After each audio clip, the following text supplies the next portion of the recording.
halafu utemu wacho ndinongotenda Mwari Baba kumusoro vakandipinza mumalefu zvasiyana natefu anokusiya uri pase ngandishore ngandinyeakane chipwa chipere murupa chipere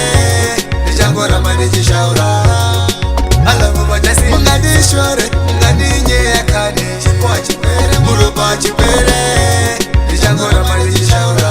halafu vachasimbisa ndiri mwezi wandichatenga mota ndiri mwezi wandichatenga kakuchi saka musandishore poisi Mwari chete ndivo vanoziva kwanakana vangani vakambotanga vachitambura mulaifi ndine mubvunzo wa kukarika tange namo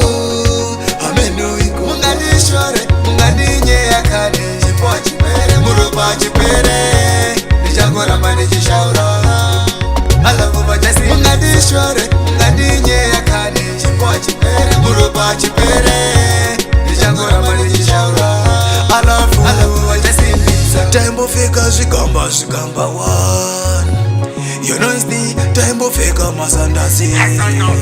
vachitishora meno ndinongotenda Mwari Baba kumusoro vakandipinza mumalefu zvasiyana natefu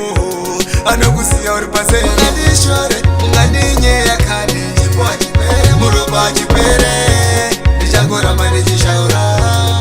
halafu vachasi ngandishore ngandinyeakane chipwa chipere murupa chipere